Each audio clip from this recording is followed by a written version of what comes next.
Hi, N.A.R.C troopers. Welcome back.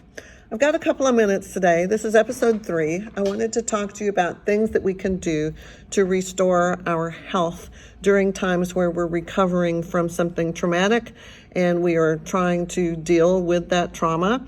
There's something called the parasympathetic nervous system, and it is the part of the nervous system that has to do with it's restorative, and it helps with rest and just kind of reclaiming your overall health.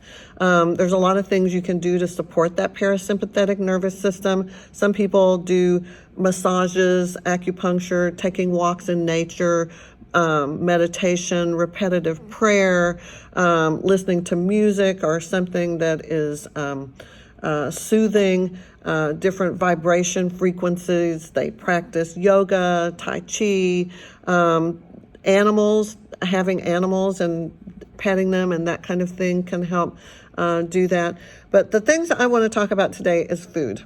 I'm here in my classroom. I have a drawer full of snacks, and I want to talk to you a little bit about eating your way to wellness, because diet is important, and you can't really recover from things as well as you should if you're not putting the things in your body that you need.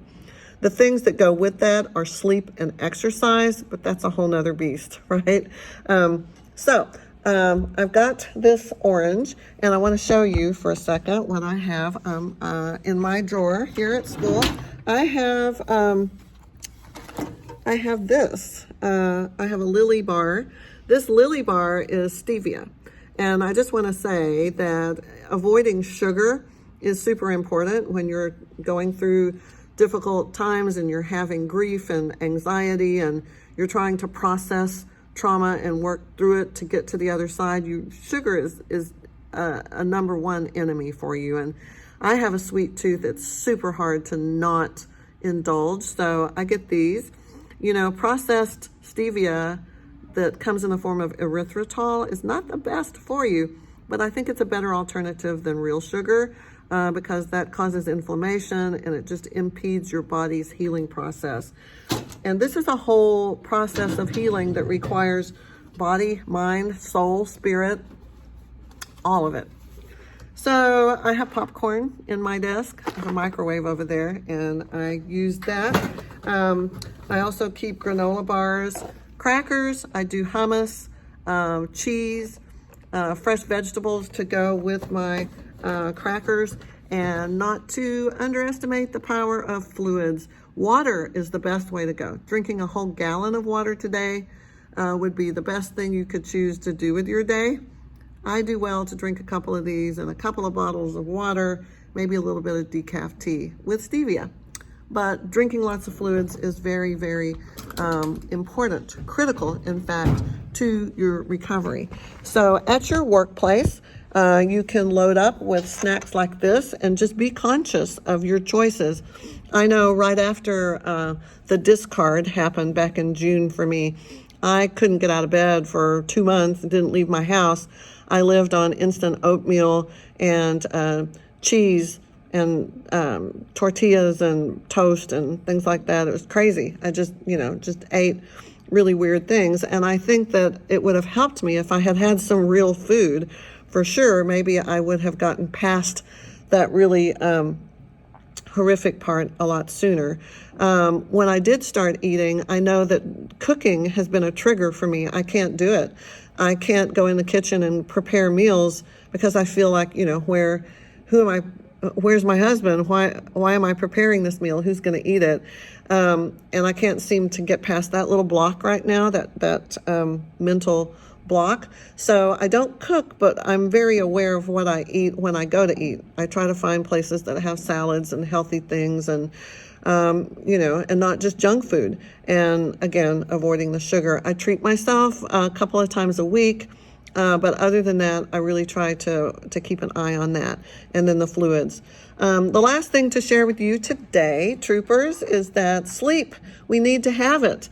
The first couple of weeks, over a month, I had panic attacks that woke me up every hour, maybe every 30 minutes through the night. without exception for about 6 weeks. There was no rest. I never got to the REM stage of sleep, and I was exhausted. It was crazy. I wasn't sure I was going to get through that at all. But it's better. But I just want to say, those of you that are still having trouble with waking in the night with panic attacks, or you're having trouble going to sleep, or you wake up like at 3 or 4 o'clock in the morning and can't get back to sleep, this is all a very miserable experience, and it's harmful to your body. I don't have a solution. There's ideas that I have. I use 5-HTTP. It's a neurotransmitter, helps me sleep. It's over the counter. There's other homeopathic remedies that are sublingual drops you can get at a lot of health food stores. Kava tea. Other people swear by things like elderflower and other homeopathic things, but I think you just have to experiment. If you're going to go the route of the prescription drugs for sleep aids, use the absolute minimum and keep an eye on that. You don't want to develop another kind of addictive thing that you're going to have to try to deal with at some point in the future. You want to try to keep this this process as pure and natural as you can. And just kind of limit what you're putting in your body as much as you can. But you know yourself, your mental health providers, your doctor, they know probably what you need to do if you're having sleep difficulties. Just be careful with that. Sleep's important. I've been sleep deprived since June. It's been 7 months now. And for 7 months, I haven't slept more than 5 or 6 hours a night. I need 8, 9 hours to feel like a really whole human being and functional. So it's definitely something to work on. So diet, sleep, and of course exercise, just anything. Get out there and walk, swim, do some yoga, whatever. It doesn't have to be anything vigorous, but it needs to be something. You can't just sit or just lay in your bed and feel bad. Got to get out there. So I hope these tips help you today, and I hope you can continue with your healing and just do all the things that you need to do to feel better soon. This is a process. It's a journey. We're not going to get there today or tomorrow, but one day at a time, one foot in front of the other. We are troopers, and I am confident we're going to get to where we need to be. We just have to not give up, stay faithful, hopeful, look forward, not behind, and try to stay focused on what's ahead of us. I think good things are coming. So, see you soon. Bye-bye.